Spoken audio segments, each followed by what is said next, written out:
Alors, ça va être un peu spécial, puisqu'on va parler... Je vais parler de la troupe avant de passer au film. Et oui. Rétrospective. Voilà. Alors, attendez, est-ce que je suis sur la bonne playlist? Oui, c'est bon. Alors, donc, nous allons parler des 3 films des Monty Python. Donc, Sacré Graal, La vie de Brian et Le sens de la vie. Sortis normalement tous dans les années 70-80. Et donc, ce sont des films réalisés et joués par 6 personnes que sont John Cleese, Graham Chapman, Terry Jones, Terry Gilliam, Eric Idle et Michael Palin. Et en fait, ces gens-là font tous partie de ce qu'on appelle les Monty Pythons, qui sont une troupe d'acteurs qui ont sévi à la BBC entre 69 et 74 dans le programme qu'on appelle les Monty Python's Flying Circus, que vous pouvez retrouver. Vous pouvez retrouver l'intégralité des sketchs. Voilà, moi je les ai téléchargés, je les ai pas vus, je les ai désinstallés, je les ai remis à la corbeille. Parce que j'avoue qu'il y avait 3 saisons, ça durait 41 heures, j'ai fait oh waouh. Ah la flemme, allez salut. Donc je ne les ai pas regardés, mais je sais que la plupart des sketchs se retrouvent en fait dans ce premier film. Le gonze tout à droite. Ah ouais, Terry Gilliam, ouais, il fait un peu peur, c'est vrai. Mais lui, il est très, très marrant. On dirait Domingo. Je viens enfin de trouver à qui me faisait penser Domingo. Et je n'arrive pas à savoir qui c'est. Et c'est bizarre parce qu'en fait, il suffit de faire par élimination. On a Terry Gilliam, Chapman, Cleese. Lui, au premier plan, c'est... Mais c'est Idle. Ben, ça doit être Idle parce que lui, c'est Palin. Bref. Domingo, mais incognito. Domingo dans les années 80. Dans les années 70. Alors, donc ils ont réalisé officiellement 4 films, dont un qui est une succession de sketchs. Et je crois que ça s'appelle le Flying Circus, d'ailleurs. Et comment ils se sont rencontrés? Les 3 saisons, let's go. Bah, vas-y, Plo, on t'attend. Toi, t'en as vu 2, Plo, c'est ça? Je sais pas si t'as vu Le sens de la vie, au final. Alors, ils se sont rencontrés... alors, ce qui est drôle, vous allez voir, il y a des teams.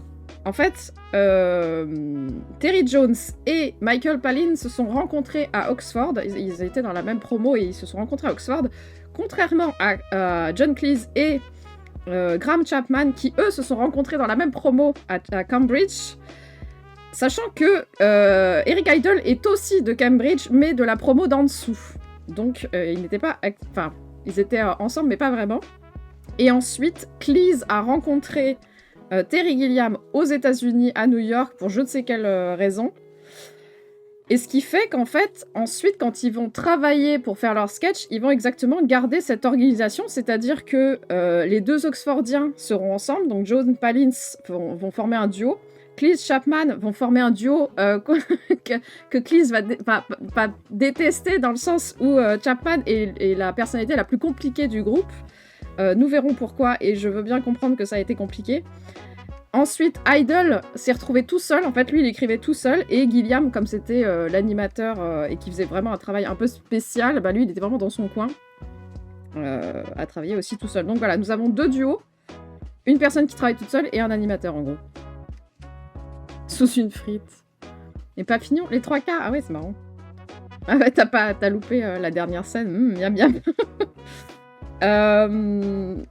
Donc voilà, en fait, donc en gros, ils se rencontrent un peu par hasard. Ils font des sketchs chacun de leur côté, enfin ensemble, mais de leur côté, ça a l'air de bien se passer et tout. Et en fait, à un moment donné, la BBC propose à l'un d'eux de faire une émission. Donc celui-ci va chercher d'autres auteurs, qui vont chercher d'autres auteurs, donc ils se retrouvent à 6. Et, comme on dit dans le trésor, miam miam. Et c'est ainsi que donc le Monty Python's Flying Circus va naître. Sachant que, je ne sais plus, Terry Jones dira que la BBC détestait en fait tout ce qu'ils faisaient. Donc ça me fait beaucoup rire. Ça me fait beaucoup rire qu'en fait, ils ont été laissés libres de faire n'importe quoi, car c'est réellement n'importe quoi ce qu'ils font, sachant que même la BBC n'est pas très d'accord avec ce qu'ils font. Mais ça a l'air de fonctionner, puisqu'ils sont quand même restés 5 ans à l'écran, donc ils ok. Ils ok. Je me suis arrêtée au vomi. Ah bah, t'es bientôt à la fin, pourtant. Coucou Tepco, comment ça va? Coucou. On en parlera du vomi. Moi, ça va. Bizarrement, ça va. Mais bon, c'est parce que je savais que c'était du faux vomi, donc tout va bien. Mais je savais aussi ce qui se passait, quoi. Vous êtes merdique. Bah, vous allez voir, franchement, quand j'ai lu ces anecdotes, j'étais « Oh, les mecs !» Mais même eux, entre eux, ils sont tellement... Ils ont tellement des réflexes... Enfin, ils ont tellement des... Je sais pas comment on peut appeler ça, des attitudes de mecs, que même entre eux, ils se mettent des bâtons dans les roues comme des gros débiles. Et donc, c'est très drôle à regarder de loin. Alors, d'où vient le surnom de la troupe Monty Python, sachant que c'est un peu décidé par hasard. Hein. C'est bon. De toute façon, vous allez voir, tout est à peu près par hasard. En fait, la plupart des choses qu'ils font, c'est juste ça les fait rire, donc ils le font. Voilà, c'est comme ça que ça fonctionne. D'ailleurs, chacun des rôles sont attribués un peu à la zob, comme ça, celui qui veut prend.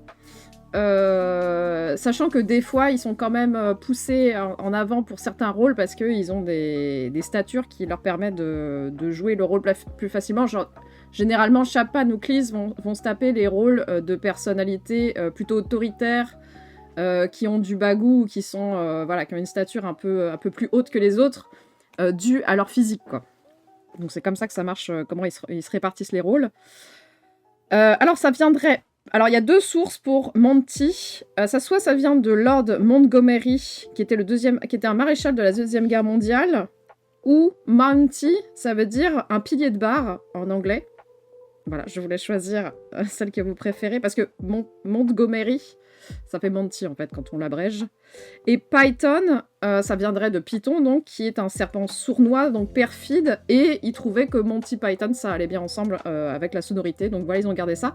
Sachant que, ce que j'ai compris, c'est que Flying Circus, ils étaient pas trop... Ils voulaient changer le titre, mais en fait, la BBC avait déjà imprimé des trucs, et donc ça fait « fuck off, vous gardez votre titre, et vous cassez pas les couilles », et d'accord. Voilà, c'est comme ça que ça se passe. Et coucou Barat TV. T'as pas vu le sens de la vie? Bah on va en parler. Mais il faut se préparer psychologiquement à la dernière scène. Même si ça va en vrai. En vrai, si vous savez que c'est du faux vomi, it's ok. Même s'il y aura une anecdote sur ce faux vomi, bien sûr. Alors, le style des Monty Python, je pense que vous l'avez remarqué si vous avez regardé un de leurs films. Bah c'est de l'absurde.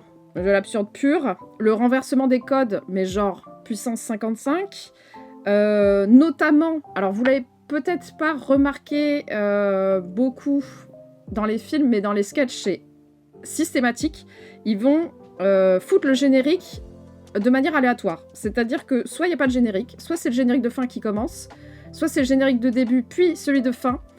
Des fois, le générique de début passe en dernier, et il n'y a pas de générique de fin.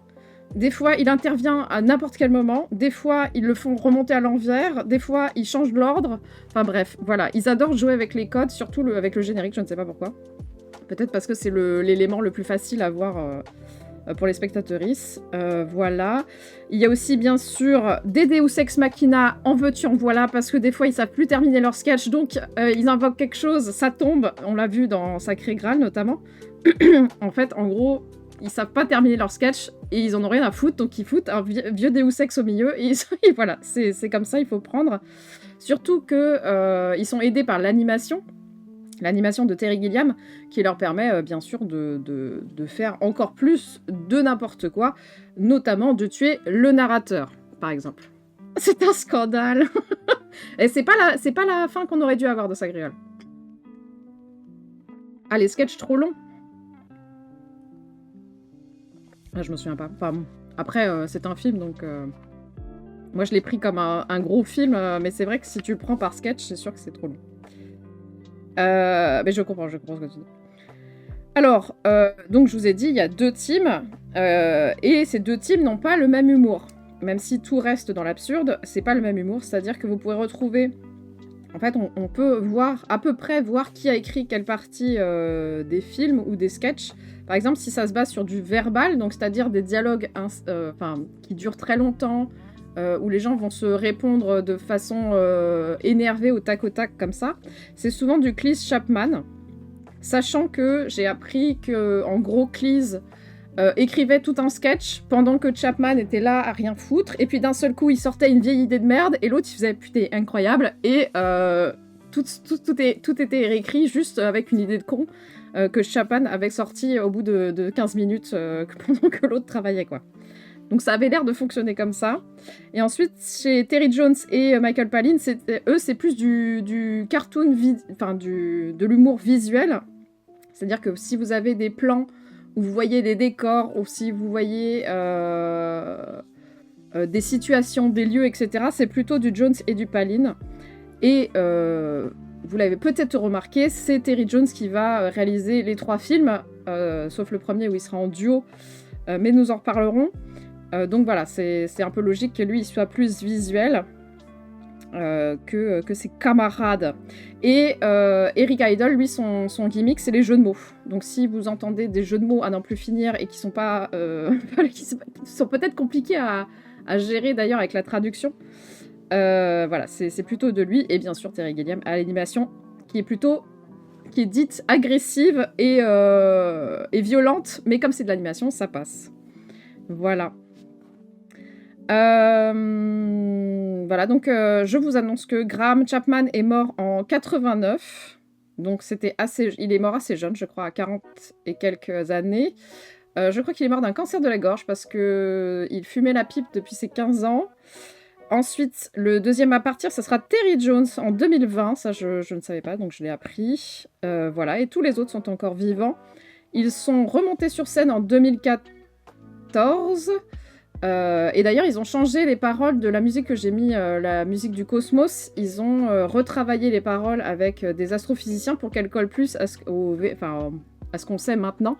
Parce qu'il y avait quelques inexactitudes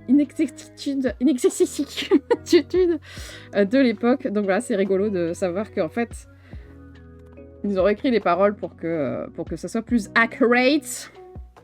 Et il n'y a eu que 10 spectacles en 2014 et basta finito, quoi. 2013, pardon. Une inexactitude. Inexactitude. Oh putain. Qu'est-ce que je voulais dire? Voilà, c'est tout ce que j'avais à dire sur la troupe, normalement.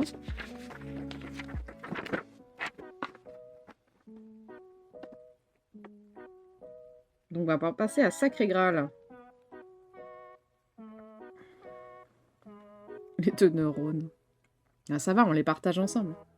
Ah, pourquoi il marche plus mon truc? Allô? Hello? Ah, attendez, je vais allumer, rééteindre.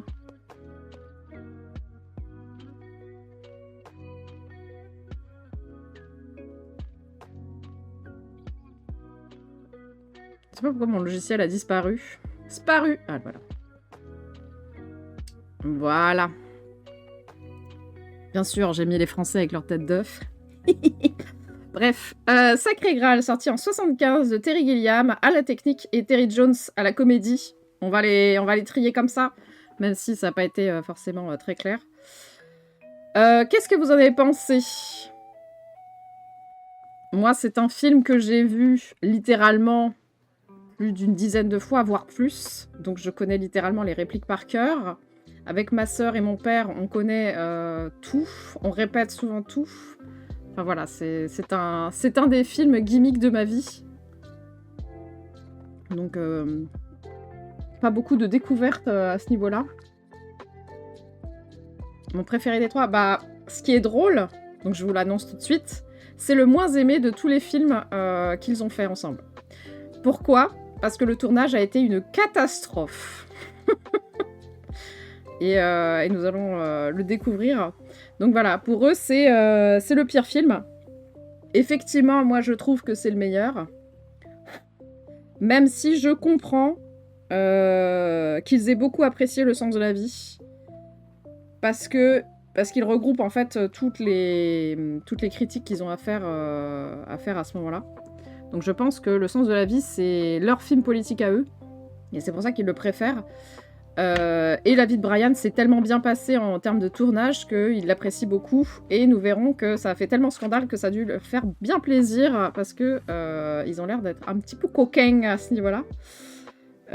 Donc voilà, donc c'est le moins aimé des trois, mais celui qui a récolté, je pense, le plus de critiques favorables en vrai.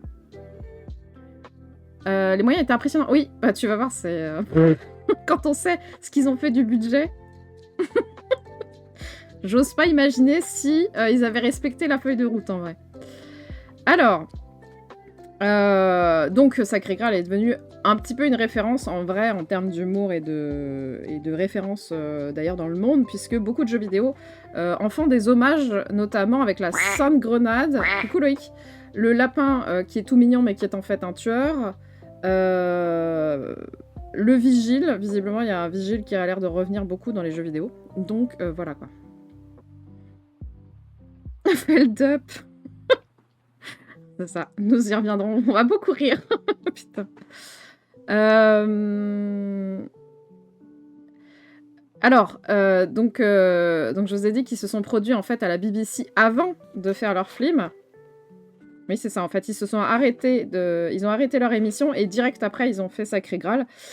Et en fait, personne n'a voulu les financer pour faire Sacré Graal, sauf des groupes de rock, notamment Pink Floyd, dont l'album Dark Side of the Moon a aidé à produire le film, Led Zeppelin, notamment, donc voilà. Et ces gens leur ont laissé carte blanche pour faire ce qu'ils voulaient.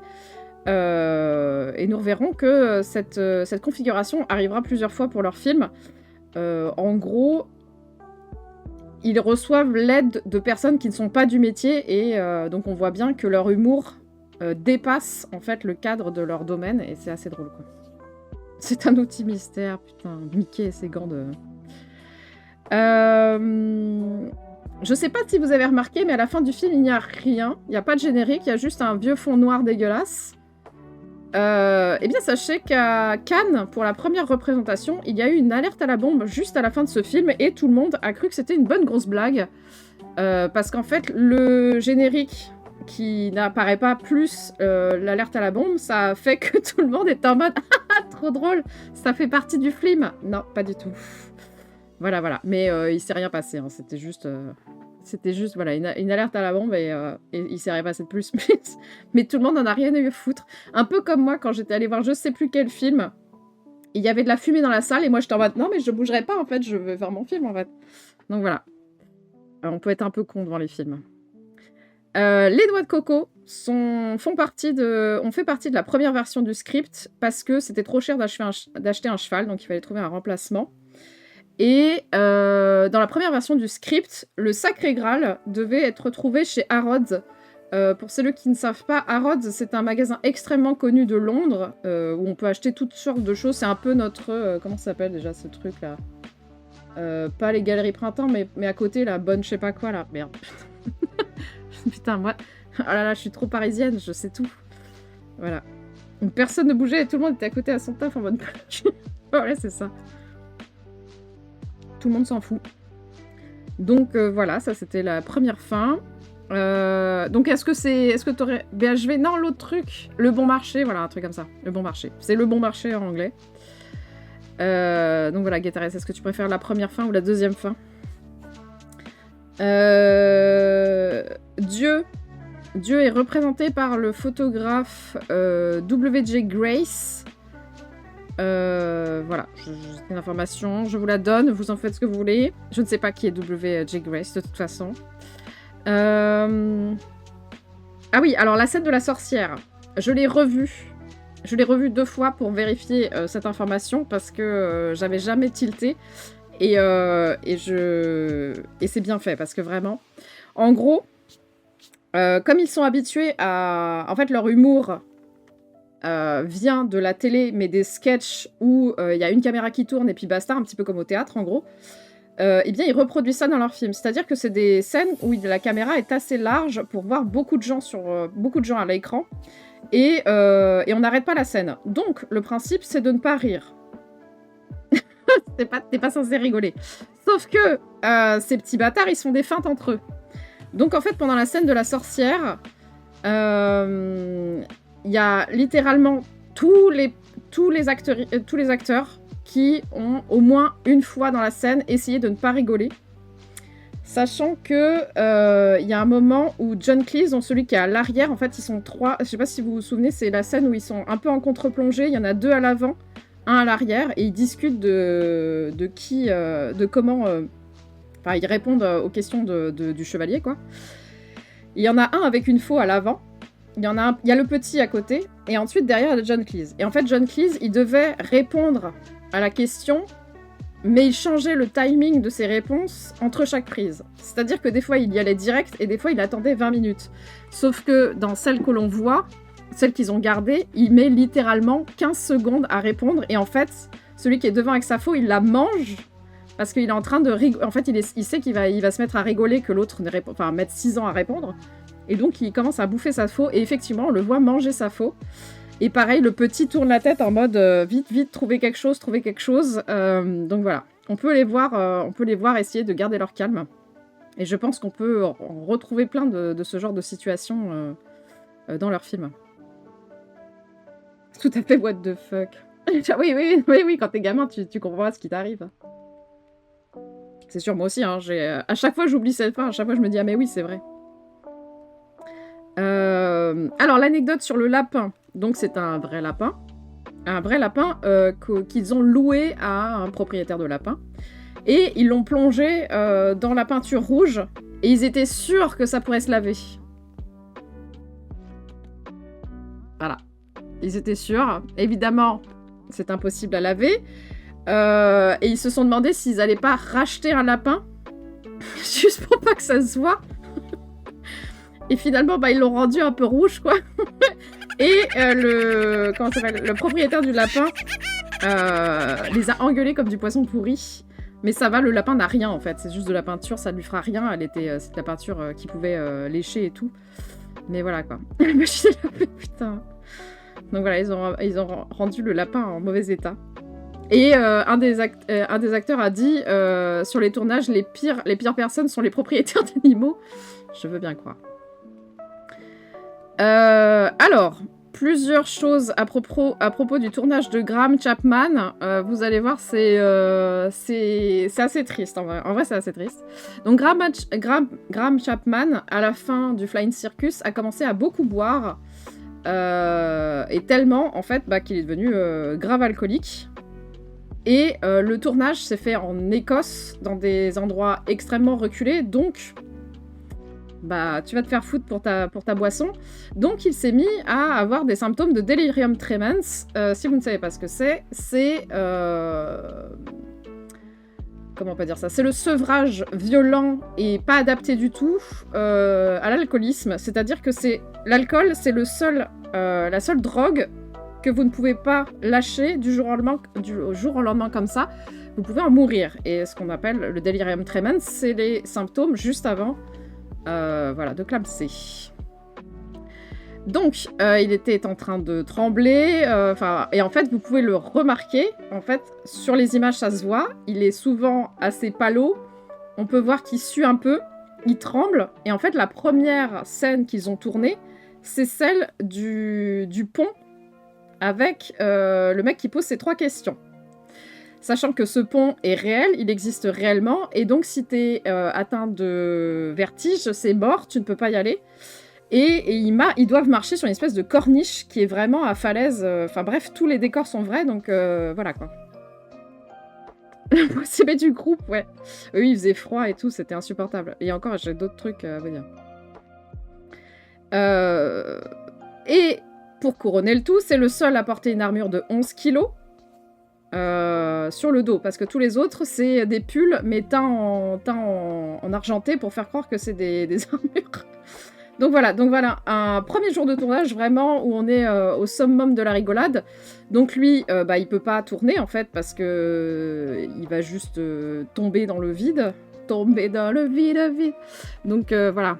Vous voyez l'état du pont à traverser. Donc lui, alors que Graham est un alpiniste chevronné, et donc il aurait pu la tourner, en fait, la scène, tranquillement, mais c'est juste que ses symptômes étaient tellement forts qu'il tremblait, comme c'était pas possible.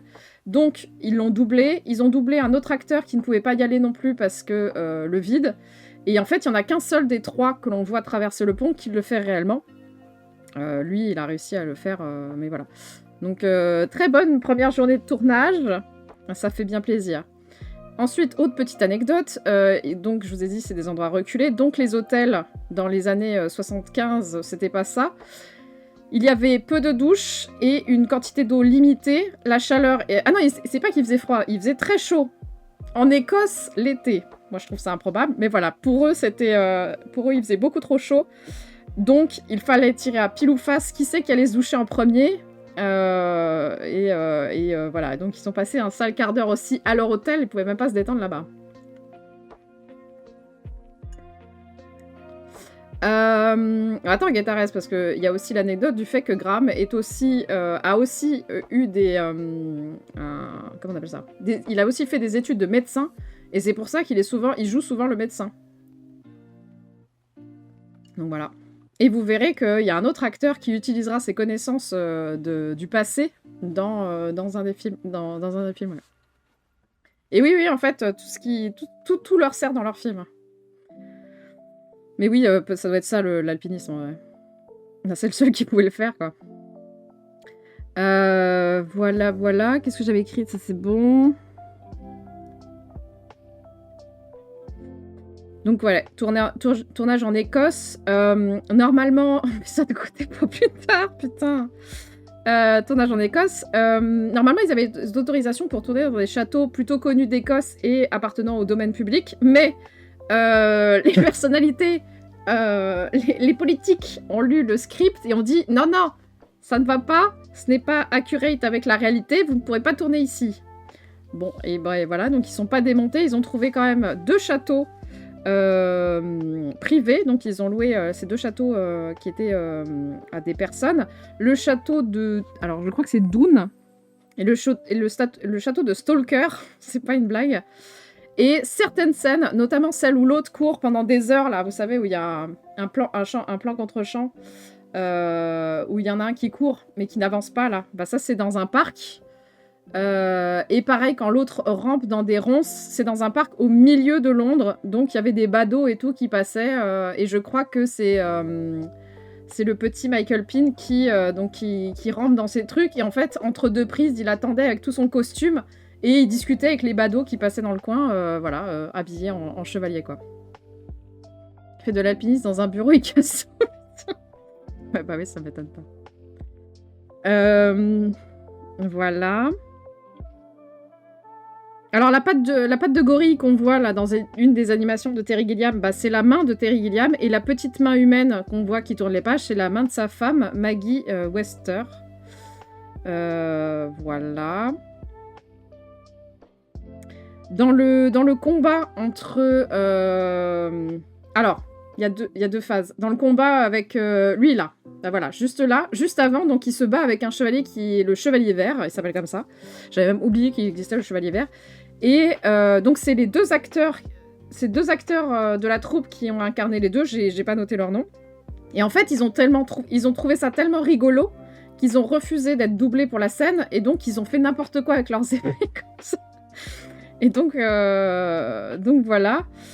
Mais par contre, quand il perd sa première jambe, c'est un vrai unijambiste qui prend le rôle.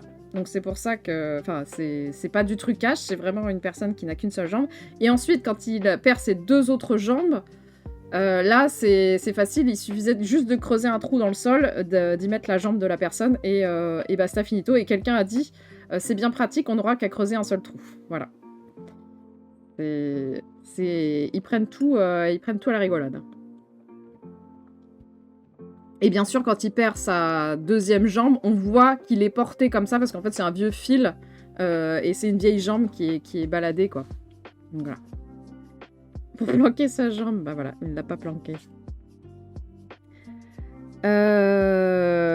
Au moment où on voit la première fois Tim l'Enchanter, d'ailleurs... l'enchanteur ne s'appelle pas du tout Tim, hein. C'est juste que que Cleese a complètement oublié le nom du personnage, donc il a inventé ça au pied levé, donc tout le monde pense que l'enchanteur s'appelle Tim. Voilà, c'est resté. Mais donc la première scène où on le voit, il est en train de jeter des sorts dans tous les sens, et en fait, on le voit pas des masses à l'écran, j'ai revérifié, mais en fait, à ce moment-là, il est sur une vraie falaise, il a aucun moyen, s'il tombe, il tombe, et il y a un putain de vent de bâtard. Et donc, entre chaque prise, il est obligé de se baisser et de se coucher par terre pour pas manger le vent. Et donc, il a pas trop kiffé... faire cette scène parce qu'il était terrifié à l'idée de tomber. Je veux bien le croire. Voilà. Les étudiants qu'on voit... L'armée qu'on voit à la fin du film, quand vous regardez très précisément, vous voyez qu'ils ont tous moins de 18 ans, enfin entre 18 et 19 ans. Normal, puisque c'est des étudiants de l'école d'à côté. Donc 75 étudiants, payés, nourris, transportés, et ils gagnaient des goodies, tout ce qu'ils portent, là, ils pouvaient le garder. Attends, quoi ? Ah oui, et donc, à Skip, ils auraient vraiment dû se bagarrer entre eux, sauf qu'il n'y avait pas assez d'argent pour finir le film, donc la bagarre, voilà, elle se termine en queue de poisson. Je vous ai dit, hein, soit ils savent pas terminer leur sketch, et donc Deus Ex Machina, soit visiblement le budget manque, et Deus Ex Machina quand même. Donc voilà, c'était des étudiants qui étaient ravis de passer une journée à rien branler, visiblement, parce que... Donc ils font rien, hein, ils sont juste debout, et après ils courent un peu, et puis basta. Hein. C'était, voilà, c'était quand même bien stylé. A New Challenger nous rejoint dans le bordel. Bastien. Bonne chance à toi. Il n'y a pas de commande. Alors, Michael Palin, vous pensez qu'il a... Ah oui, alors donc, je ne vous ai pas expliqué le principe de tous ces films. En gros, la majeure partie des rôles sont joués par les 6 acteurs. Donc, quasiment tous les rôles sont joués par les quasi 6 acteurs. Donc évidemment, il y en a qui jouent plus ou moins beaucoup de rôles. Vous pensez que Michael Palin, c'est le record, vous pensez qu'il en a joué combien ? Et pendant que vous tentez de découvrir le chiffre, je vous annonce que son fils est dans le film et il s'appelle... attendez, c'est Lord, le chevalier que l'on ne montrera pas dans ce film, un truc comme ça. 23, non, c'est un peu beaucoup. Attends, je vérifie. Je vérifie parce que j'ai d'autres trucs comme ça, mais je crois que même dans les autres films, ils peuvent pas jouer 23 rôles. C'est beaucoup. Coucou Gozi, comment ça va? Est-ce que je l'ai noté? Ah oui, non, après c'est... Ouais. C'est ça, voilà, c'est le bébé dans le bouquin, ouais. 80. Toujours plus. Non, il a fait 12 rôles en tout. Évidemment, dans Sacré Graal et dans le prochain, Graham Chapman ne peut, évidemment, comme il est le personnage principal, c'est lui qui aura le moins de rôles à chaque fois. Donc lui ne sera jamais dans le top 10 des plus gros rôles. Ah, tous les Monty Python. Ah oui, non, juste Michael Palin. D'ailleurs, le reste du casting, c'est généralement soit des techniciens, soit des personnes qui connaissaient. Notamment, d'ailleurs, ça sera le dernier rôle de Bee Duffel. Donc, c'est celle qui joue The Old Crone, donc la vieille, qui vend le jardinet. Enfin, qui est au moment de la jardinet. Qui est au moment du jardinet, quoi. Donc, c'est son dernier rôle. Voilà. Je réfléchis si j'avais pas d'autres trucs à dire sur ça, parce que je crois que j'ai un autre truc à dire, mais on verra pas.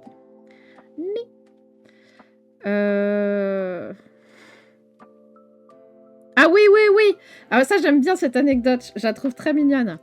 Il y a une scène coupée dans le film où on aurait dû voir Michael Palin se vautrer dans la boue et passer des heures à nager dedans. Donc ça a été tourné. Et en fait, Michael Palin est le plus calme de la troupe. Mais vraiment, il est tellement calme que au bout de la 7e fois, on lui a dit de refaire la prise de la boue. Il s'est énervé, mais genre tellement vénère, que les autres n'en revenaient pas et l'ont applaudi. J'aime bien j'aime bien que le fait qu'il se rebelle, ça fasse applaudir les autres. Donc voilà, visiblement, c'est non. Et il y a une autre engueulade où, pareil, il y a un moment... Je crois que c'est Terry Gilliam. C'est Terry Gilliam qui demandait le plus de trucs comme ça, et c'est pour ça s'est assez mal passé, et vous verrez que dans les deux autres, c'est que Terry Jones, parce que Gilliam, il était un peu... il fallait que ça soit parfait, et je crois qu'il y a un moment où, en fait, ils sont tous à genoux dans un trou, pour je ne sais quelle raison, et en fait, ils ont tellement froid que l'autre, il leur dit « Non, mais on recommence !»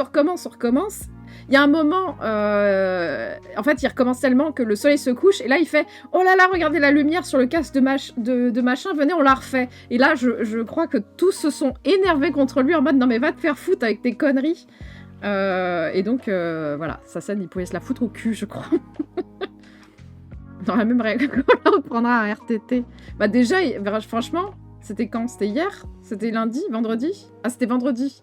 Déjà vendredi, quand il a dit qu'il n'avait pas travaillé, j'étais là devant mon PC. J'ai balancé le max de clap dans le chat. Il va dire, calme-toi, une personne est là, mais l'applaudir, je sais pas qui ça fait. Bah, en fait, je pense qu'ils se connaissent quand même beaucoup. Hein. Ils se connaissent depuis l'école. Je pense que ils ok. Voilà. Et c'est pour ça d'ailleurs qu'ils s'engueulaient beaucoup. Et qu'ils ont continué à travailler ensemble après, hein, c'est que bah, même s'ils se cherchaient des époux, ça se passait quand même. En fait, c'est juste... voilà, c'est comme ça. Et en plus... Ah oui, je vous ai pas expliqué comment ils font pour choisir les sketchs, d'ailleurs. Parce que ça va expliquer comment le fait qu'ils puissent se friter souvent. En gros, donc je vous ai dit, il y a plusieurs teams d'écriture, et en fait, donc chacun écrivait de son côté, et ensuite ils se réunissaient.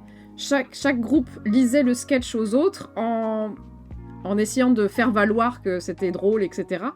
Et donc, en fait, il y avait une certaine injustice dans le sens où Eric Idle, il se retrouvait tout seul, puisqu'il est tout seul. Et donc, il devait promouvoir son sketch devant 5 autres personnes en étant solo, alors que les autres, ils étaient par team. Alors, même si Terry Gilliam, lui, visiblement, il n'avait pas ce problème-là. Mais voilà, en gros, c'était un petit peu à la majorité que le sketch passait. Et notamment, sachez qu'on aurait pu ne pas avoir la scène du vomi, je crois. Ah non, c'est un autre sketch, je crois. Un autre sketch du sens de la vie avec un autre serveur qui aurait pu ne jamais voir le jour puisqu'il a été rejeté. Mais ensuite, quelques semaines après, il y a Cleese qui a dit finalement le sketch est drôle parce que le serveur est drôle. Donc ils l'ont ramené dans le film. Donc voilà, c'est vraiment à l'unanimité. Enfin, pas à l'unanimité, mais si t'as des votes, ton sketch passait. Si t'avais pas de vote, ton sketch passait pas. Et il fallait le vendre comme à des promoteurs. Voilou. Il y a eu une vente aux enchères des costumes et le cast de Bédéver est parti à 29 000 livres, donc c'est beaucoup hein, pour l'époque, ce qui était 10 fois son prix d'origine. Voilà, le petit Stonks. Ah oui, putain, j'ai oublié de vous dire pour la première scène, là, vous savez, sur le pont, la caméra, elle a lâché.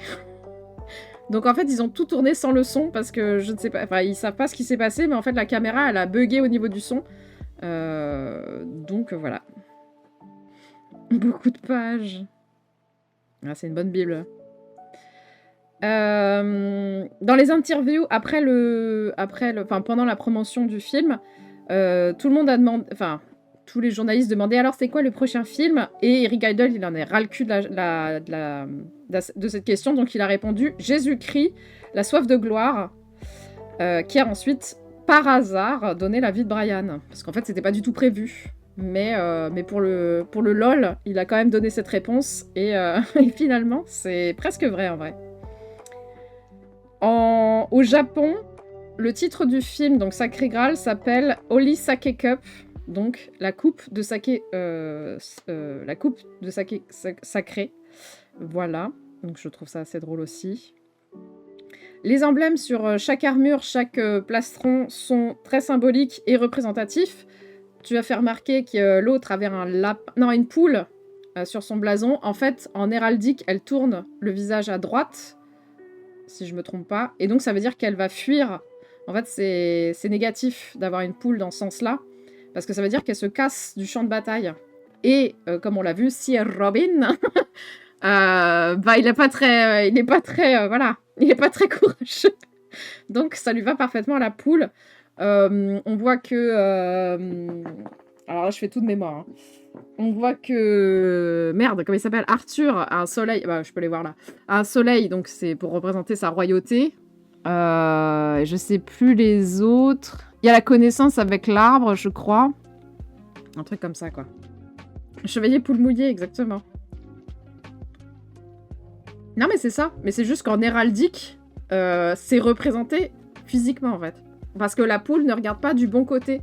En fait, elle regarde vers le côté arrière du champ de bataille, en gros. Et peut-être que l'expression poule mouillée, je sais pas. J'avoue que je sais pas. Mais en tout cas, chez nous, ça fonctionne. Voilà. Alors, pour la scène du mec avec ses 3 questions, en fait, c'est la grosse triche. Parce qu'en fait, il pose des questions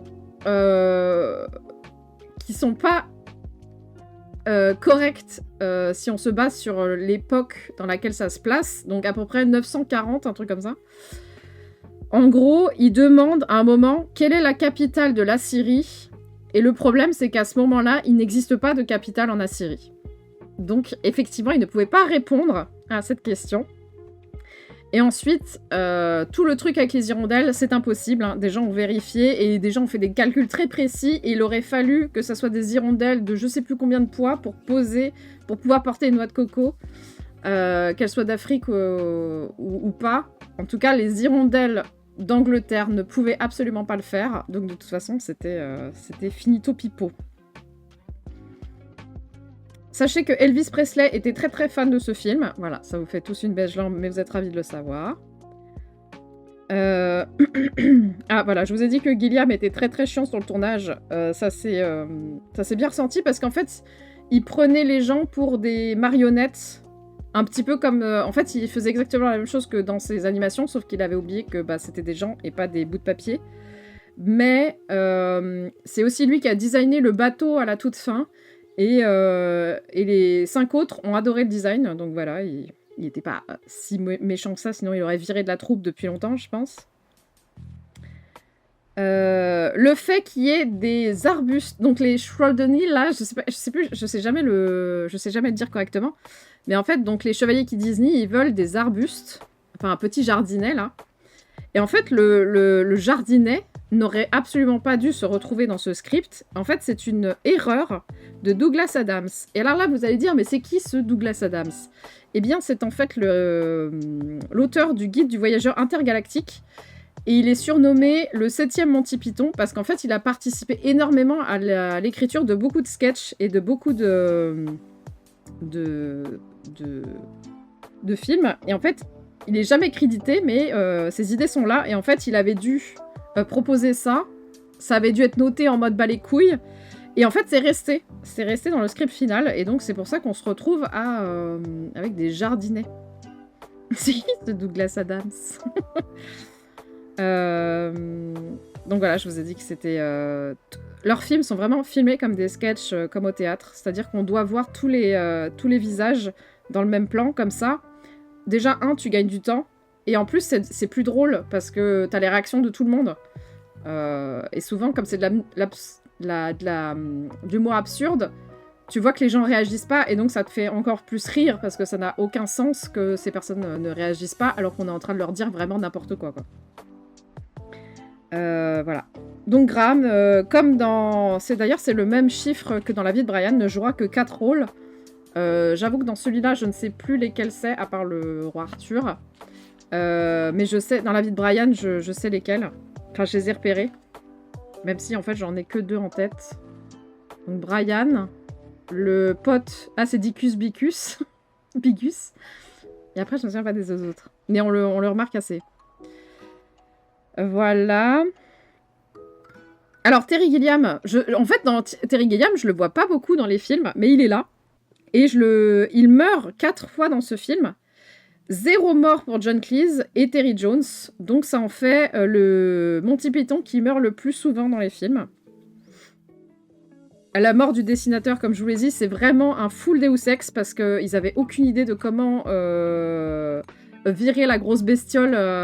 Enfin, ils avaient vraiment foutu les chevaliers dans la merde. Ils avaient aucune idée de comment ils allaient s'en sortir, donc ils se sont dit bon, on va tuer le mec, le dessinateur, et hop, Deus Ex. La voix de Dieu, la tête au... Ah oui, voilà, c'est ça, la tête des chevaliers, ouais. Une garde du château... Ah mais oui, je suis con. Bah oui, le hockey, oui. C'est vrai, putain. Et ça lui allait très bien, vu que je vous rappelle qu'il était en délirium très mince à ce moment-là. En fait, quand vous savez ça, vous pouvez tout revoir, et ça paraît un peu bizarre. Mais c'est vrai, quand j'ai revu que l'autre, il était en train d'avoir le hockey, même si je pense qu'il a le hockey parce qu'il est juste bourré de ouf, j'étais en mode, putain, il joue son rôle jusqu'au bout. Ah putain, il y a une autre anecdote que j'ai pas notée. Ah bah, ça va, c'est parfait parce que juste après, là, attendez, je vous en balance deux sur le même sujet. Est-ce que Lancelot est gay dans ce film? Parce qu'en fait, à un moment, l'autre lui dit « Ah, mais t'es gay !» Et lui, il fait « Oh non, trop pas !» Alors qu'il est venu sauver un jeune homme qui pensait être une meuf. Et en fait, la pièce de théâtre qui a été reprise de Sacré Graal, qui s'appelle Spamalot, parce que spam, c'est un truc récurrent dans leur sketch, traduit ça, enfin, corrige ça et affirme que Lancelot est gay et il va bien sortir avec le... Enfin, en tout cas, le petit mec qui va... le petit prince va le sortir du placard et donc Lancelot fera son coming out comme ça. Donc voilà. Alors, c'est vrai que je vous ai pas dit qu'il y a... Donc, dans les 6 Monty Pythons, il y en a un qui est gay. C'est Graham Chapman. Et lui, il est ouvertement gay, il s'est jamais caché, et d'ailleurs, dans les interviews, pour faire chier les gens, il arrête pas de dire « Vous me demandez pas si je suis lesbienne ». Voilà, donc ça le fait rire. Et pendant le tournage, j'ai trouvé ça assez mignon parce que je sais pas pourquoi ça... C'est terriblement logique. En gros, entre deux jours de tournage, il a réussi à se faire draguer par un vieux. Et en fait, il est resté très, très calme. Et donc, il a refusé les avances du cum. Il est rentré à l'hôtel et pendant un jour, il n'a pas arrêté d'être insupportable en mode j'en ai marre, la vie est nulle et tout. Il n'arrêtait pas de faire souffrir ses camarades en mode j'ai refusé ça pour vous et tout. Donc, il était vraiment en mode drama queen. Et après, il faisait des références à des trucs que je connais pas, donc je peux pas vous les sortir. Mais ça m'a fait beaucoup rire en vrai qu'il refuse les avances d'un cum et ensuite qu'il fasse chier tout le monde avec son truc. Donc voilà. Donc il s'en est passé des choses sur ce tournage. Donc ça me fait rire. Alors que j'étais en mode, bah vas-y, accepte les avances de ton cum, qu'est-ce qu'il y a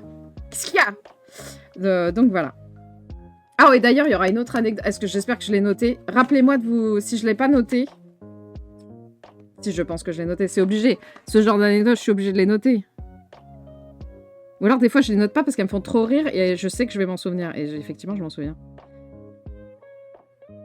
Bon, souvenez-moi de vous donner une autre anecdote sur ça pour le sens de la vie. Je crois que c'est le sens de la vie. Ça se trouve, c'est pas le sens de la vie. On va te souvenir, merci. On est à 3, non? Putain, non, mais... T'inquiète, je m'en souviendrai. Le Bloody Count de ce film est de 53 morts. À l'écran, bien sûr. Quand ils vont chercher un jardinet, je sais pas si vous avez remarqué, mais le village qu'ils traversent ressemble beaucoup au premier village. Notamment, on peut le voir avec la vieille qui tabasse son chat là, contre le mur. C'est le même que dans le premier village, donc Bring out your dead. Donc quand ils vont ramasser les morts là. Et alors, on sait pas. Là, c'est une théorie. Est-ce que c'est vraiment le même village? Et donc dans ce cas-là, ça veut dire que les chevaliers auraient tourné en rond. Ce qui est très logique, ou alors ce n'est pas le même village, c'est juste que par hasard, pour le manque de budget, ils ont tout fait au même endroit avec les mêmes acteurs le même jour, enfin, voilà. Mais scénaristiquement parlant, c'est plutôt ok. Et c'est la femme de John Cleese, Connie Booth, qui joue la sorcière, un des rares rôles féminins. Alors, on va pas compter l'entièreté des meufs avec Bad Bad Zoot, là. Mais quand il y a des rôles féminins parlants, généralement, c'est eux qui les jouent. On le remarquera extrêmement bien dans La vie de Brian. Mais voilà, un des rares rôles féminins pour de vrai est joué par la femme de John Cleese. Voilà, je crois que j'ai terminé avec les anecdotes de ce film. On va pouvoir passer au point moula. Oh putain, le budget. Je suis en train de réaliser le chiffre du budget de ce film. Oui, très bien. Alors, le budget de ce film est de 21 700 $. Alors, j'ai converti... C'est un peu ça, 100 balles et un mars. Un peu ça, ouais. Alors, normalement, c'est 17 500 livres d'époque. Alors, je suis désolée, je vais pas faire la conversion en livres d'époque vers le dollar de l'époque. Donc, on prend ça comme ça. Donc, 21K pour faire ce film. 21 000 balles. Je sais pas si vous vous rendez compte, c'est juste... C'est vraiment 100 balles et un mars à l'échelle d'un film. Hein. Mais vous pensez qu'il a récolté combien de dollars au box-office? C'est nada, ouais. C'est... En fait, j'ai pas réalisé quand j'ai écrit le chiffre que c'était vraiment pot de zob. Je pense qu'ils sont même pas payés. Hein. 1 million, c'est plus 21K. Je les ai... Oui, c'est un peu ça. C'est un peu ça. Si vous avez économisé dans votre vie, vous pouvez. 110K, c'est plus... C'est plus qu'1 million. En vrai, c'est un putain de stonks. Hein. Mais il mérite, il mérite.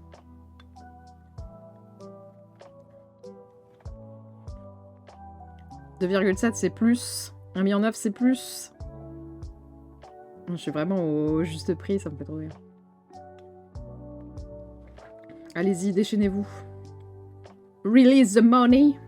Ah oui, bien joué Barat. 5 millions. Regardez-moi la taille de cette... Théma, la taille de la barre. C'est pas Avengers. Ah bah si, hein. Combien?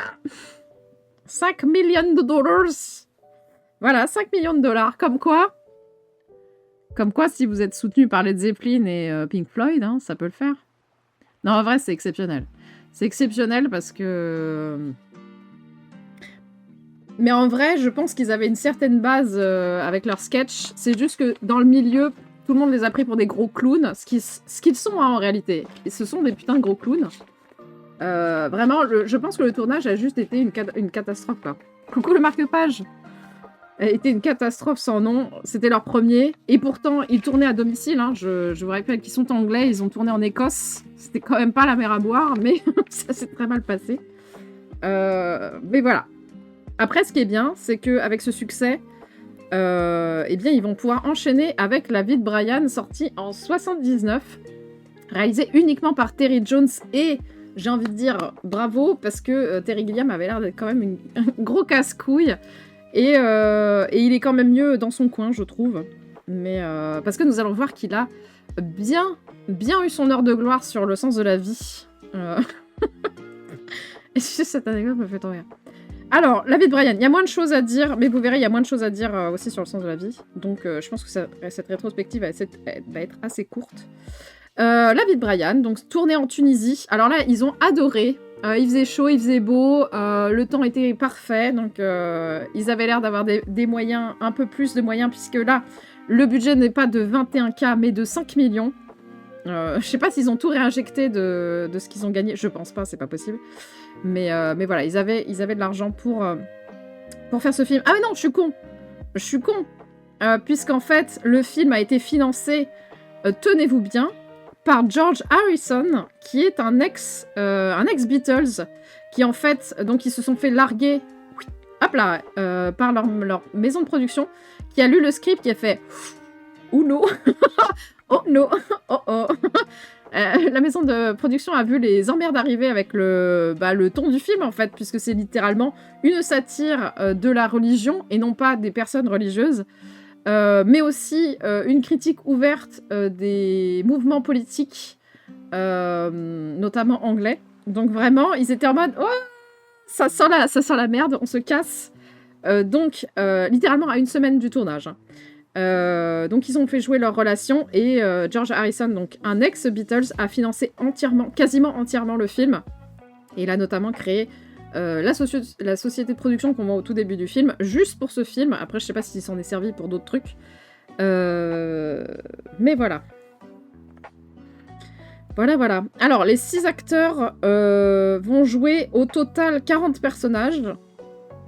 Et donc, je vous ai dit, Chapman, lui, comme c'est le personnage principal, il n'a que 3 rôles. Donc, Brian, Bicus Dicus et... je ne sais plus.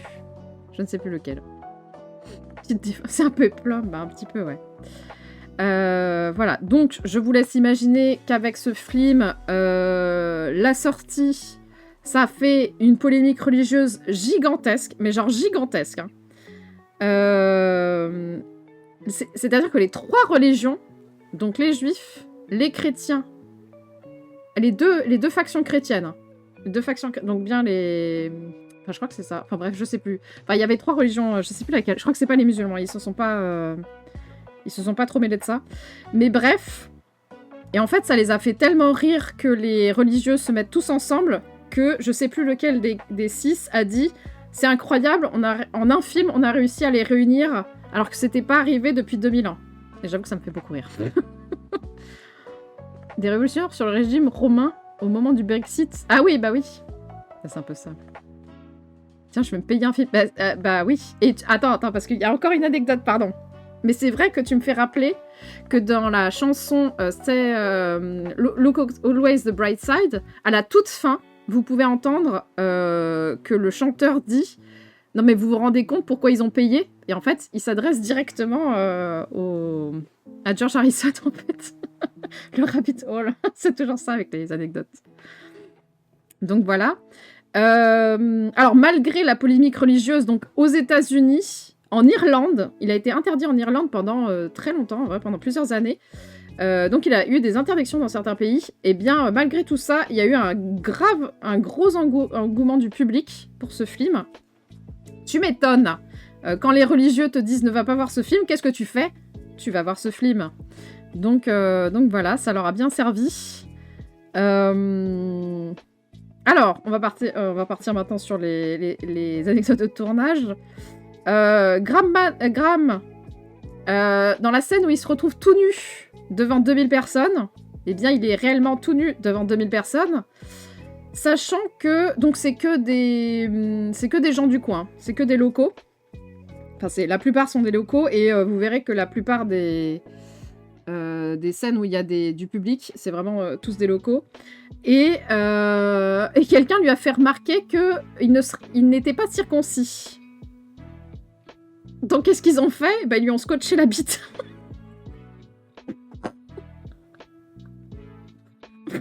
C'est très drôle. Ça me fait rire, voilà. Mais j'aime bien cet art du détail. Non, si. Si, il lui met un petit bout de scotch à l'arrière, comme ça... Hop là. Et voilà. Bien à l'aise dans son corps. Ils ont l'air d'être plutôt à l'aise, ouais. Parce qu'il y a Cleese ensuite qui sera tout nu dans l'autre scène. Enfin, tout nu. Ça va. D'ailleurs, les figurants n'étaient pas au courant qu'il allait sortir tout nu, et ça a fait gueuler les femmes. Bah oui, tu m'étonnes. Je suis pas sûre qu'elles avaient payé pour ça. Enfin, elles étaient pas payées pour ça, quoi. Donc voilà. Donc le tournage s'est bien passé. Graham avait réussi à se sevrer de son alcoolisme, d'ailleurs. Il avait commencé à sacrer Graal, en fait. C'est sacré Graal qui lui a mis un petit coup de pied au cul. Et donc, il s'est vraiment soigné. Donc, il était plus du tout sous l'emprise de l'alcool à ce moment-là. Et il ne le sera plus jamais, d'ailleurs. Et pour faire passer le temps entre les scènes, et surtout pour aider à la fin de chaque journée de tournage, il faisait les premiers soins s'il y en avait besoin, puisque je vous rappelle qu'il a fait des études de médecine, même s'il n'est pas docteur du tout, hein, c'est juste qu'il appliquait les premiers soins, les trucs un peu basiques, et donc il a joué son rôle de docteur entre les scènes pour s'occuper. La chanson Bright Side of the Life a été enregistrée sur place, mais ils n'étaient pas giga OK avec l'accent utilisé dans la chanson. Donc, Eric Idle l'a retourné dans son hôtel en mettant les matelas sur les murs pour faire l'acoustique. Et il a pris un accent cockney pour chanter. Voilà. Et ça a donné la chanson que vous connaissez. Dans la scène, alors, cette scène, elle va être assez compliquée. Enfin, j'espère que je vais bien expliquer parce qu'elle m'a fait beaucoup rire. Donc, dans la scène Bigus Dicus, je sais pas si vous, c'est la première fois qu'il prononce ce nom. En fait, il y a toute une mise en scène avec des gardes qui ne doivent pas rire. J'espère que vous avez la scène en tête. Parce qu'en fait, attention, je vais vous expliquer le déroulé de comment ça s'est préparé. En gros, c'était une scène qui a été préparée en amont assez longtemps, genre 3 jours de préparation, pour que la technique, donc le fait de mettre les caméras au bon endroit, etc., ça soit prêt pour le jour J, puisqu'il fallait à la fois faire des plans larges et des plans resserrés. Ils n'avaient pas non plus 55 caméras, et ils devaient faire le moins de prises possible pour que ça fonctionne. Avec ton père, ah oui. J'avoue que moi, ça m'a jamais fait rire, mais... mais en vrai, je rigole plus de l'anecdote que du reste. Donc, ils ont répété avec des figurants pour que les placements soient bons, etc. Et aussi pour que les acteurs qui seraient sur place le jour J aient la bonne réaction, etc. Et en fait, pour que ça fonctionne... ils ne pouvaient pas garder les figurants qui avaient aidé à faire la préparation, puisque ceux-ci savaient déjà ce qui allait se passer. Donc, en fait, le jour J, tous les figurants qui avaient servi aux préparations ont été remplacés et sont devenus ceux qui sont allés chercher ensuite ceux qui avaient ri. Et en fait, ils ont mis des nouveaux figurants en tant que gardes, et la seule consigne qu'ils avaient, c'était de ne pas rire. Quoi qu'il se passait, ils ne devaient pas rire. Sauf qu'évidemment, l'humour beauf, ça fait rire. Et donc, à chaque fois qu'il y en avait un qui rigolait, et bien hop, il se faisait dégager par les autres figurants, eux, qui savaient déjà ce qui se passait dans cette scène. Et voilà. Et c'est comme ça qu'on se retrouve avec des gens qui, en réalité, rigolent pour de vrai devant la caméra. Et parce que ça les fait rire pour de vrai. J'avoue que moi, ça me fait pas rire, mais de savoir qu'ils allaient se mettre à rire parce qu'ils devaient pas rire, ça me faisait plus rire. Donc heureusement que j'avais l'anecdote. Parce que j'avoue que la première fois, ça m'avait pas fait rire, mais c'est vrai que l'humour beauf comme ça m'a jamais fait trop rire. Même si c'est très drôle que le mec ait un vieux cheveu sur la langue et donc il se trompe dans tous les mots. J'avoue que j'ai plus ri quand il demande qui c'est qu'on gracie. Quand il demande la Brian. J'avoue que là, ça me faisait... Avec les autres qui s'écroulent de rire dans tous les sens, j'avoue que ça me faisait plus rire. Parce qu'en plus, on se moquait de l'autorité. Donc voilà, ça me fait rire. Voilà. Donc j'ai trouvé ça assez... Voilà, comme tu dis, RP jusqu'au bout, j'avoue que j'ai trouvé ça extrêmement bien vu de profiter de l'innocence des figurants pour cette scène.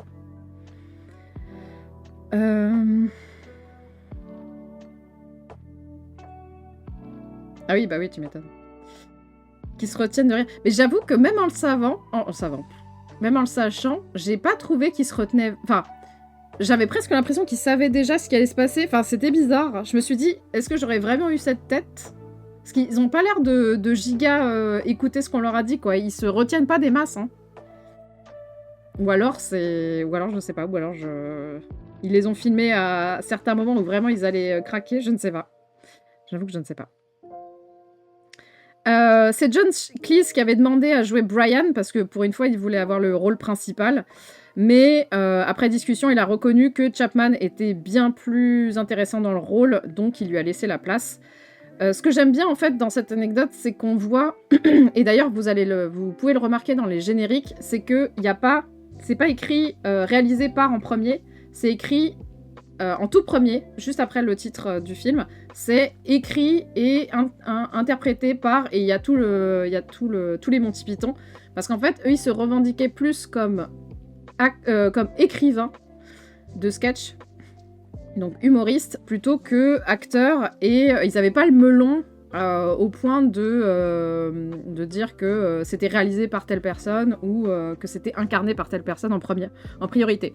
Ils étaient plus dans la création création collective que le reste. Et je trouve ça assez mignon, même si vous verrez que certains rôles ont été volés par d'autres en mode ils ont réussi à bien négocier, quoi. Donc c'était vraiment... ils étaient vraiment en mode négociation pure et dure. Si tu voulais un rôle, il fallait t'accrocher pour l'avoir, quoi. Mais il pouvait reconnaître que les autres étaient plus importants ou plus physiquement adéquats pour ce rôle. Donc voilà. Ça fait plaisir. Une des premières idées du script, c'était de se dire que Jésus était un charpentier giga doué et qui se serait plaint d'être crucifié sur une croix un petit peu nulle. Voilà, c'était une des premières idées du script. J'ai cru qu'elle serait à la toute fin, mais en fait non. La scène, donc la fameuse scène où ils sont tous sur les croix à chanter, là, c'était filmé le matin très très tôt, et donc il faisait extrêmement froid, et c'est pour ça qu'il y a un des Monty Python qui est habillé, parce que lui, il a pas supporté d'être à Walp, dans le Vang. Je vous ai parlé donc du fait que Chapman soit docteur et alpiniste et donc qu'il ait joué des rôles en fonction de ça. Et bien, dans ce film, on peut voir John Cleese qui fait une leçon de latin. Très drôle d'ailleurs, ça m'a fait beaucoup rire quand Brian fait un tag qui insulte la Légion romaine et que l'autre lui l'aide à corriger ses fautes pour que ça soit grammaticalement correct en latin. C'est parce que John Cleese a été prof de latin, donc tout est correct dans ce qu'il dit et dans les corrections qu'il fait. Alors, il paraît qu'il y a des blagues et des accents welsh dans le film, parce que Terry Jones vient de là-bas et qu'il voulait faire rire sa famille. J'avoue que j'ai tenté de les spotter, mais j'ai jamais trouvé. Donc voilà, il y a des blagues sur les Welsh et des accents de ce côté de l'Angleterre, mais je les ai pas spotés. Il y a une scène où il y a énormément de figurants à l'écran qui vont dans une direction, et en fait, c'est littéralement eux. C'est vraiment les figurants qui se cassent pour rentrer chez eux, parce qu'en fait, ils venaient de remarquer que c'était l'heure d'aller manger. Et donc que personne n'avait préparé le repas, donc ils se barrent tous chez eux. Et donc les Monty Python ont profité du fait que tout le monde se barrait du tournage pour faire cette scène. Ça me fait rire. Sachant que dans l'anecdote, alors je l'ai pas noté, mais dans l'anecdote c'était littéralement écrit « Les femmes devaient aller préparer le repas ». J'étais en mode « Très bien, cacou cacou ». Donc le film se moque des partis révolutionnaires anglais, notamment ceux qui sont assez bêtes dans le sens où ils ont la même idéologie, mais ils se chamaillent sur des détails un peu inutiles. Et c'est pour ça qu'il y a beaucoup de scènes sur le nom très précis du groupuscule dans lequel Brian se met, et ensuite quand les autres se tabassent juste parce que ils sont pas amis ensemble. Enfin bref, voilà, ils voulaient se moquer de ça. Et aussi de tous les suiveurs un peu bêtes et méchants qui, dès qu'ils voient une nouvelle personne, le suivent sans réfléchir, là. Donc voilà, c'est un film qui se moque plutôt de la fanatisation religieuse et politique que des personnes en tant que telles. On retrouve ça un petit peu dans Dune 2, j'ai envie de dire. Putain, la meuf qui fait des parallèles nuls. Voilà. Il y a une scène qui a été coupée où il y avait... alors, vous allez voir que en fait, ils vont assez loin dans leur écriture et ensuite ils coupent quand ça dépasse un petit peu trop. Où ils avaient créé un personnage qui s'appelait Otto et qui était en fait littéralement un nazi et un juif en même temps. Et ça se moquait de l'extrême zionisme. Dans le contexte actuel, je trouve ça assez drôle. Tu es Brian. Une personne censée... c'est juste, il veut vivre sa vie tranquillement, quoi. Mais oui, c'est le seul qui réfléchit. Et il se retrouve dans la merde, en vrai. Je sais pas si vous avez remarqué, mais il y a un personnage récurrent des 4 films des Monty Python. Oui, les 4.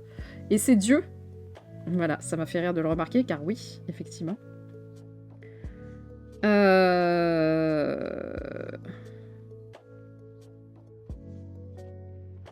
Il y a une parodie du film Spartacus, quand ils sont tous sur la croix et que l'autre demande qui est Brian et tout le monde répond « Je suis Brian ». Visiblement... Ah oui, je sais pourquoi.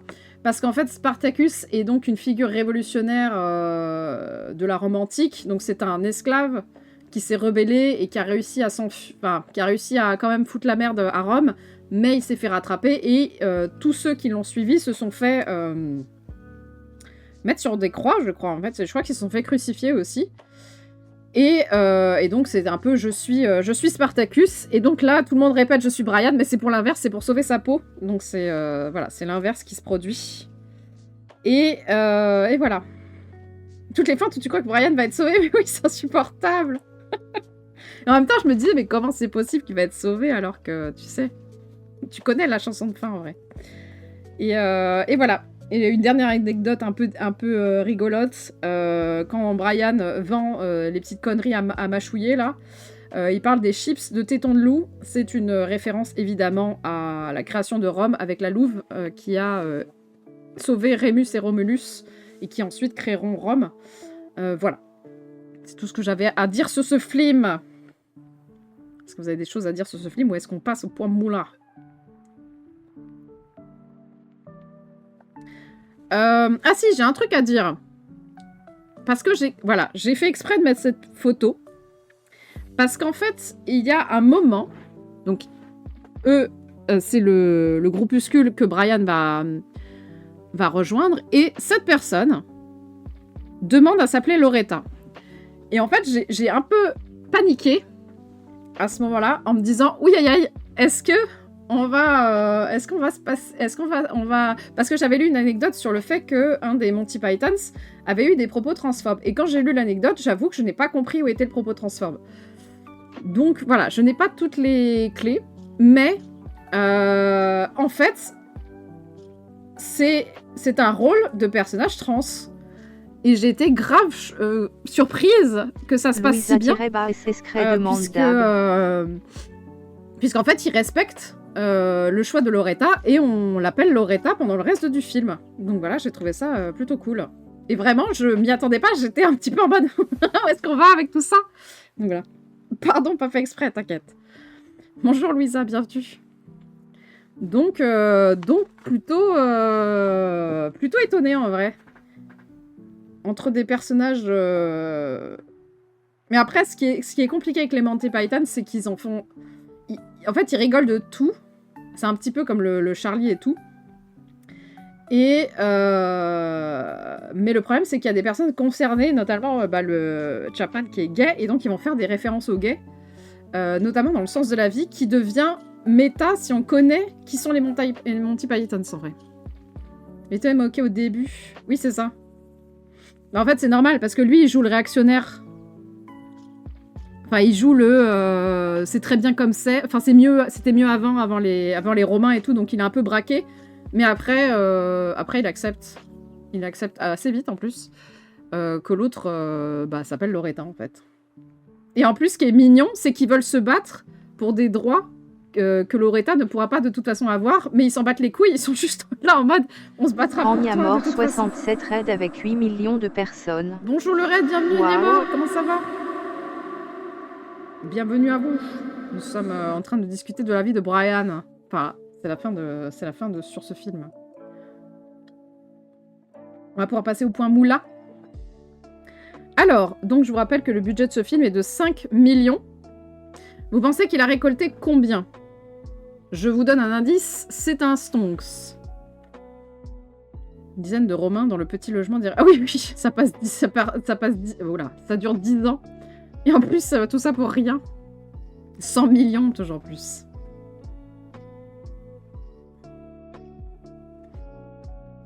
Non mais en vrai, moi j'ai...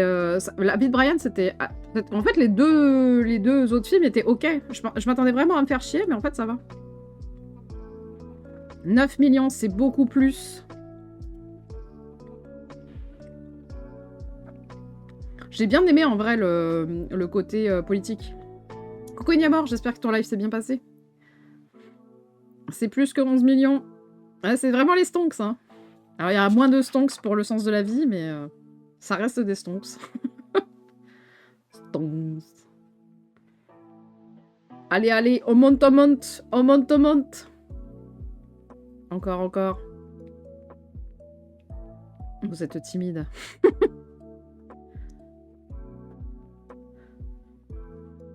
35, c'est trop. 24, on s'approche. On s'approche, on s'approche. Gothic, s'il faisait pas le troll, il aurait la réponse en vrai. 27, c'est trop. 20 millions, exactement. Bravo. Alors, on est moins... Oh, j'avais pas vu cette barre. J'avais pas vu cette toute petite barre qu'on voit même plus. Alors ça, c'est les 100 balles et un Mars, bien sûr. Un Pokémon avec Aurore. Trop bien. Je savais pas qu'on pouvait faire à deux Fire Red et Greenleaf. Énorme. Donc voilà, ça reste un stonks quand même. Mais surtout que je vous rappelle que le film a été interdit dans plusieurs pays. Hein, donc on n'a pas... Enfin, ils se sont un peu tiré une balle dans le pied. Et en même temps, c'est sûrement ce qui a fait que ça a bien marché quand même de manière générale. Alors, troisième et dernier film. C'est ça. Sorti en 83 de Terry Jones à nouveau. Le sens de la vie. Alors, le principal problème de ce film, qui a été reconnu en réalité par la troupe, en gros, ils en avaient ras le cul de faire des réécritures de scénario.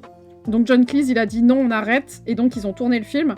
Mais ils ont reconnu après coup qu'en fait c'était juste une succession de sketchs et qu'ils auraient dû faire comme dans la vie de Brian, c'est-à-dire qu'on suive un seul et même personnage du début de sa vie à la fin de sa vie. Ça aurait rendu le film un peu plus cohérent, digeste, je sais pas comment on appelle ça. Mais voilà, donc ils regrettent de ne pas avoir poussé un petit peu plus et réfléchi à ça. Car c'est vrai, c'est littéralement une succession de sketchs les uns après les autres avec, pour fil rouge, le sens de la vie, même si la promesse est-elle tenue, je ne sais pas.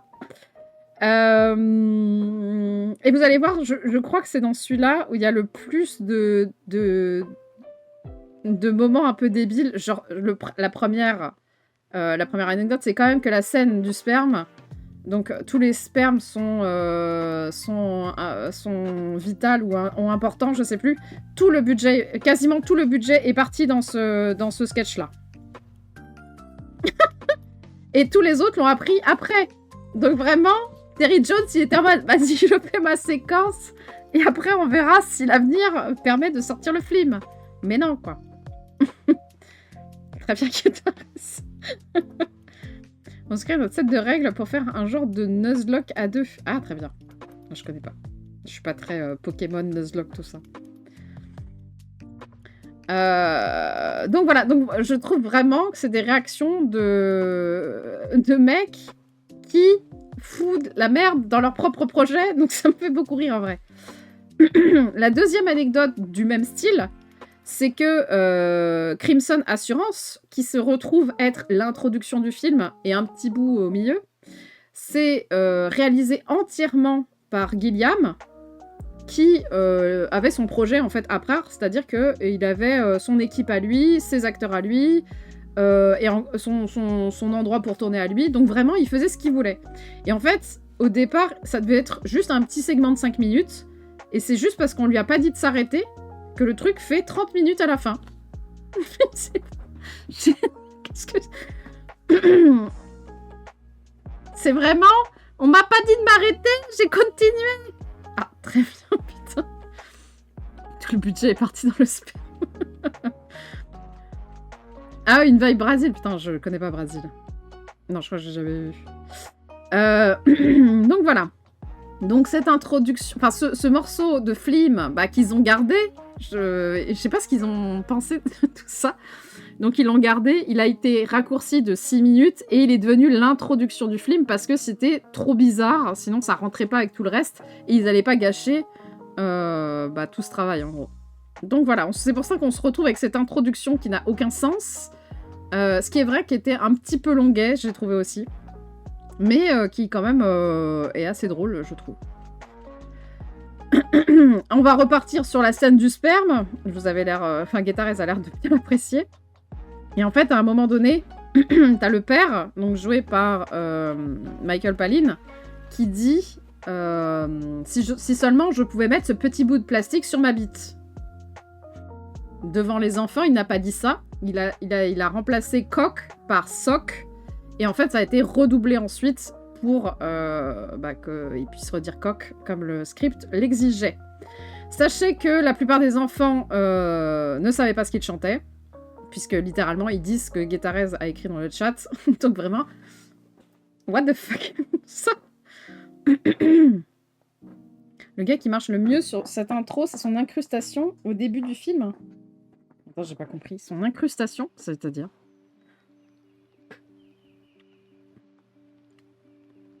Généralement, dans les films, si on fait faire des trucs à des enfants, ils comprennent rien de ce qu'ils font. Ah, au milieu du film, ouais. Moi, ça va, ça allait, en vrai. J'ai juste pas compris. Effectivement, on comprend pas ce que ça fout là, mais j'ai trouvé que si on le prenait comme un sketch comme ça, qui n'a aucun rapport avec la choucroute, c'était plutôt bien fait, en vrai. C'était assez drôle, parce que... Bon, je sais pas, moi, ça m'a fait... ça m'a pas déplu. J'ai trouvé que c'était ok tiers. Graham a demandé à être Dieu dans ce film, parce que le mariage avec son mec lui a été refusé. C'était pas autorisé en Angleterre à cette époque, donc il voulait faire un gros pied de nez à la religion, et je trouve ça très mignon. Bah voilà, c'est bon, l'anecdote sur l'anecdote gay est passée. La bataille était drôle. C'est ça, c'est un peu longué, ouais. Et son cum s'appelait David Sherlock. Voilà.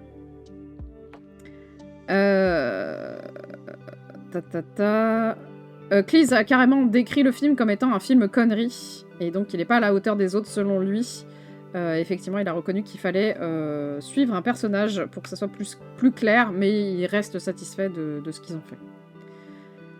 Les premières idées de ce film, c'est que ils voulaient faire un film... Alors, ils avaient deux idées de départ. C'était la Troisième Guerre mondiale, où toutes les armées seraient sponsorisées par des marques, où les Monty Pythons devaient prouver qu'ils étaient en train de vraiment filmer un film, alors qu'on leur disait que c'était des grosses fraudes, et enfin voilà, ils devaient prouver qu'ils étaient en train d'adapter Hamlet dans les Caraïbes, mais finalement ils n'arrivaient pas à le prouver, donc ils étaient condamnés à mort, et chaque personne devait choisir comment il souhaitait être tué.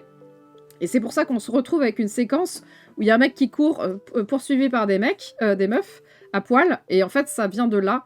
C'est que il aurait dû être l'acteur qui joue est donc gay et choisit d'être tué par des femmes à poil, et donc évidemment la seule blague de cette séquence, c'est complètement méta, parce que si vous ne savez pas que Chapman est gay, ça n'a aucun sens en réalité. Donc voilà, on se retrouve avec cette séquence qui venait de cette première idée qu'ils n'ont pas fait. Voilà. Terry Jones jouera aussi Dieu plus tard dans Le Créateur de Dieu Montel. Ah très bien. Oui, mais là il y a moins de... C'est moins politiquement intéressant, je trouve. C'est quand même plus fort d'avoir une personne gay à qui on refuse le mariage qui joue Dieu pour dire que tout le monde aille se faire foutre, quoi. Je trouve ça un peu plus...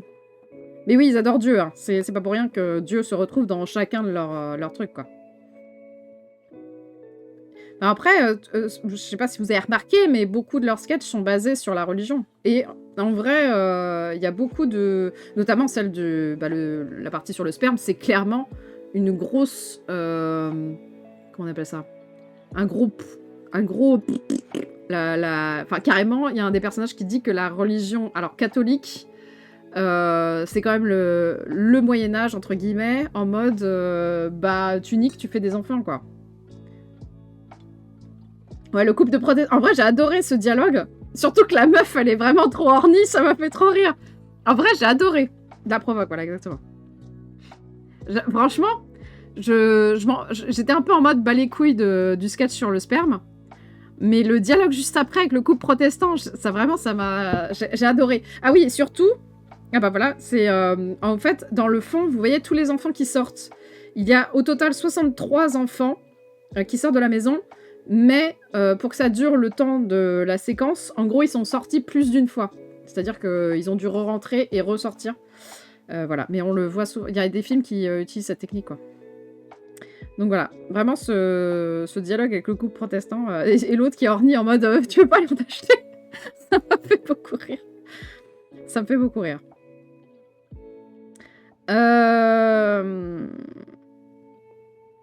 Ah oui, donc ce film a été financé par Universal. Alors cette fois-ci, c'était une vraie maison de production. Alors, comment ils l'ont présenté, ce film? Eh bien, avec un poème et un budget écrit, voilà. Et c'est passé, c'est passé. Coucou, Gazam, comment ça va? Avec le mec qui cite plein de synonymes. Ah putain, je m'en souviens pas de ça. Mais sûrement, sûrement. Pour le zizi.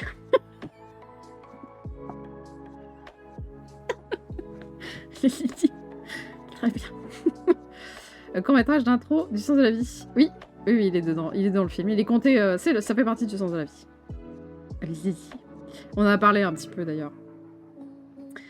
Alors, la scène des poissons, c'est censé représenter les rêves un peu chelous qu'on peut faire.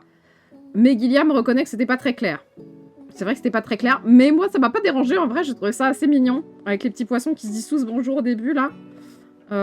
Moi ça va. Je l'ai pris comme c'était, c'est-à-dire des poissons qui parlent quoi.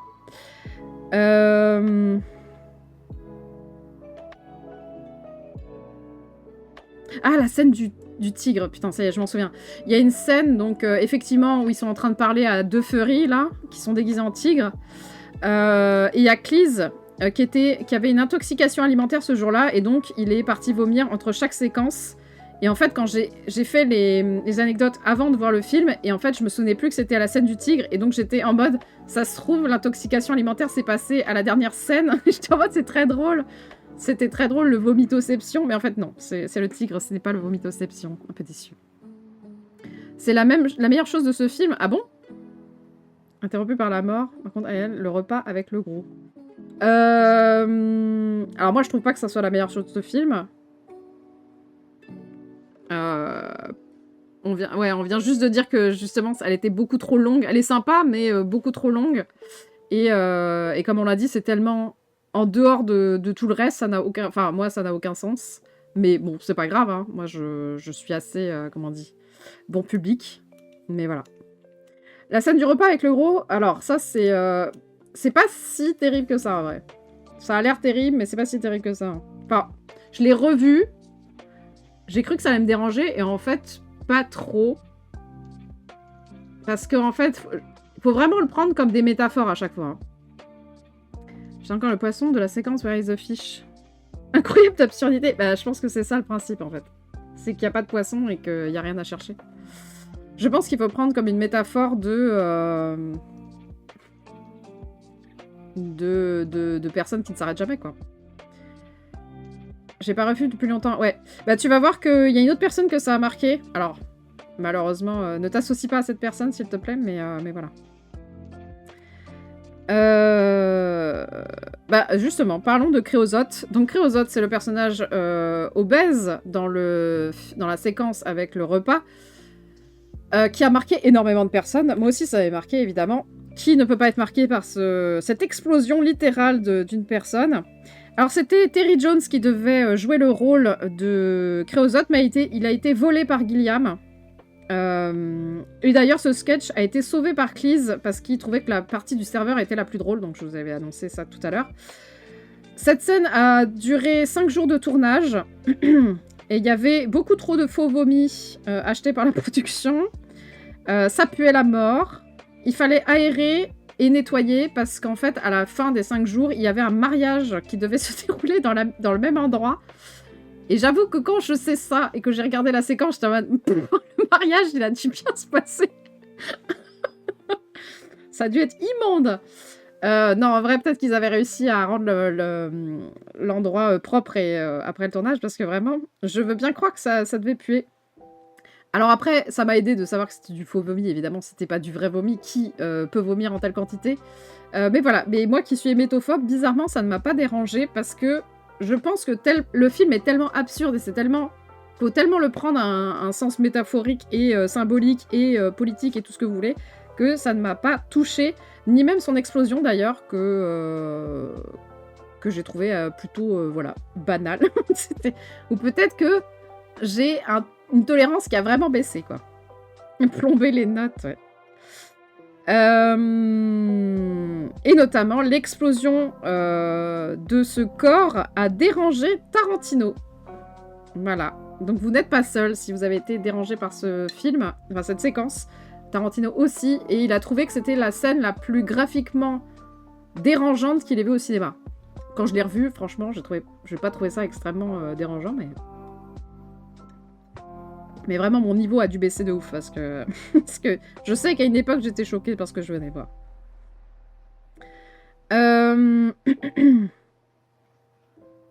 Ok, Tarantino. Putain. Donc je vous ai dit, la chanson de la galaxie a été réécrite, jouée en 2014. Le film a reçu un prix spécial à Cannes. Orson Welles était juge. Et voilà, évidemment, Cleese en a profité pour se foutre de la gueule d'Orson Welles en disant qu'il s'identifiait à Créosote. Je n'ai pas plus de bail, je vous laisse ça comme ça. Le mec qui se filme en train de lécher des pieds. À un moment donné, donc il y a la scène de l'explication du sexe, et juste avant qu'il commence à expliquer le sexe, que j'ai trouvé assez moderne en vrai. Je sais pas, enfin, ou alors c'est moi qui pète des câbles, mais j'ai trouvé qu'ils passaient du temps sur les préliminaires, qu'ils expliquaient, vitef à quoi ça sert et tout, et franchement, pour un film des années 80, c'est un petit peu comme le perso trans juste avant. Ça m'a un peu... j'étais un peu choquée en mode... c'est pas si déconnant que ça. Enfin, je sais pas, c'est... J'ai trouvé que c'était un peu moderne dans ce qu'il disait. Alors peut-être que je leur passe des trucs... voilà, quoi. Mais en tout cas, donc ce prof-là qui explique des trucs... Au début, il explique qu'il faut mettre son manteau sur des patères pour récupérer le goûter de son frère ou je sais pas quoi. Et en fait, c'est... Alors, c'est vrai que si on n'a pas l'anecdote, ça n'a pas d'intérêt en vrai, ce n'est pas très drôle. Mais en gros, Cleese qui joue le rôle a littéralement singé un de ses profs qui mot à mot a dit ça dans sa jeunesse, et il trouvait que ce prof était tellement incompréhensible que ça en devenait très très drôle, et donc il l'a replacé dans ce film.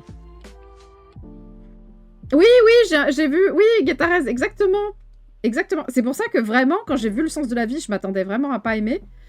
Et il y avait beaucoup trop de petits détails comme ça où j'étais en mode chelou. Qu'est-ce qui se passe? Chelou.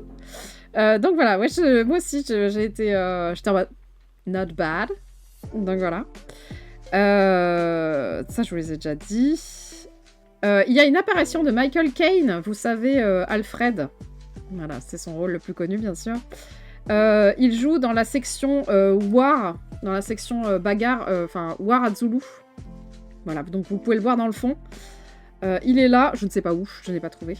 Le poteau de Nolan, exactement. Et enfin, dernière anecdote qui est la plus triste, je trouve, de toute cette série, c'est que Graham Chapman est le premier personnage à ouvrir la porte à la mort, mais surtout à lui parler. Et c'est le premier qui partira, bien sûr, pour son nouveau voyage. Voilà, c'était prémonitoire, peut-être. Moi, j'espère pas, en vrai. Un truc horrible. Voilà. Non, l'ironie de la vie est ironique, bien sûr. Voilà, j'en ai terminé avec les... les anecdotes du sens de la vie. On peut passer au point moula si vous n'avez rien d'autre à ajouter sur ce film.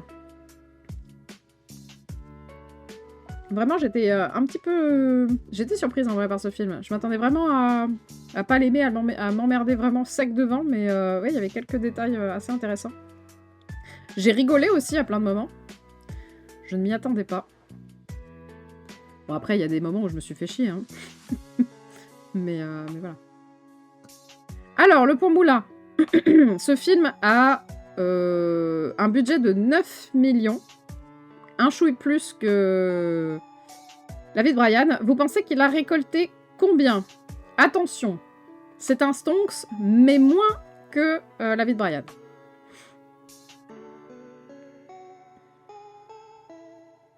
Vous ne m'avez pas laissé intéresser. Cette formulation est très étonnante.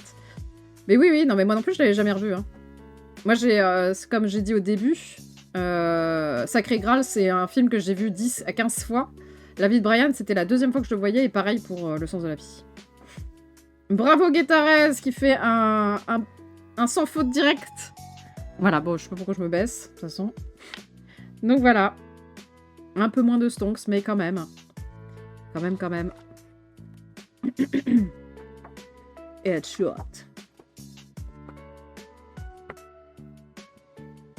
Voilà, j'en ai terminé avec cette rétrospective.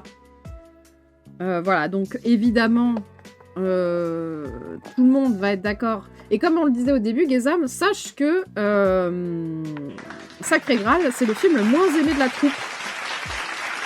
À cause du tournage. Mais je t'invite à voir le replay. Voilà. Non, en vrai, il s'est passé des dingueries pendant le tournage, donc ouais, je comprends qu'il ne l'aime pas. Même si, en vrai, en termes humoristiques, je pense que c'est plus réussi. Après, les deux autres, ils sont intéressants d'un point de vue politique, je trouve. En fait, on sent plus l'aspect politique, parce que les Monty Python sont très politiques en réalité. On sent plus le côté politique et sarcastique et voilà, de leurs revendications, en tout cas. On raconte le début. C'est vrai qu'il est tôt, là. Ça fait que 2 heures de rétrospective. Non, c'est faux. Je m'arrête ici. Voilà, voilà.